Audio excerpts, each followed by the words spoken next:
So what do you like to be called? Gaga. Gaga. Yeah. So I don't have to say Lady Gaga. No, I don't like that, actually. I don't know why, but it feels so weird when people call me lady. Lady Yeah. Gaga. Okay. So formal. So Gaga. Yeah. Can you believe your life right now? No. No. I really feel so blessed, and every day I can't believe the amazing fans I have. I'm so lucky. Yeah. Do you wake up and feel like, obviously, when you were creating this in your own mind, that's fascinating that you and James Cameron, you know, two visual artists are on in your own separate fields. But when you were creating this, you were doing it in a way that you wanted to express a part of you that needed to be expressed, obviously. I've always been a really creative person and a very visual person, and something that some people don't always know about me is that I put a lot of thought behind all my performances. It's actually funny you bring up James Cameron, because I've been talking about how I wanted to paint myself blue for a performance for the longest time, and everyone's like, no, you can't paint yourself blue, and I've been preparing to do it, and then Avatar came out. And Avatar. Like, I told you! Yes, yes, yes. I know. Great minds think alike. So where does Gaga come from? The Queen song Radio Gaga. It was just a nickname that my friends had for me in New York and my producer, and it just kind of stuck with me. It was nice having a space for myself where I could feel safe and not feel like such a freak all the time. So tell me this, when you first performed, I heard your father thought that you had lost your mind, right? Yeah. Because you had on, what were you wearing? I was wearing a leopard G-string. A leopard G-string. At a nightclub with Lady Starlight, and we were wearing Indian headdresses, dancing to Run to the Hills by Iron Maiden. And your father said? He just thought I was completely nuts. He didn't get it, you know? And I don't know if I really got it. I just know I really wanted to do it, and I believed in it.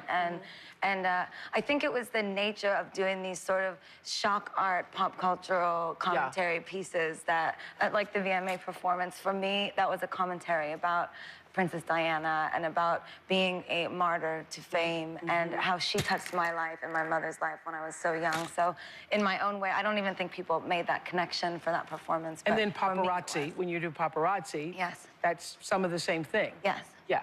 So I just said to James Cameron, I'd like to be in his mind for 10 minutes. I'd like to be in yours for about 3. Okay, let's see if she handles 3 minutes. I love it. I'd like to be in your mind for about 50 minutes. Oh, thank you. Sure, we all would. So let's look at some of your headline-making, outrageous outfits that you designed. Tell us about this one.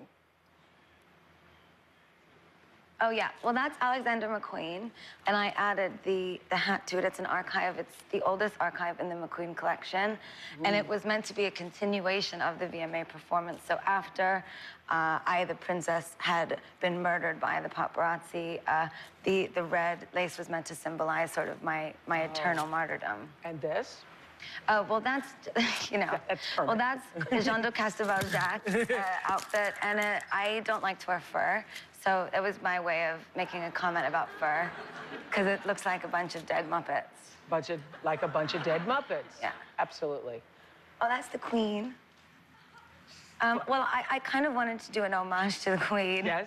So that was my Queen Elizabeth I outfit, but it's made out of latex, so it's still Gaga.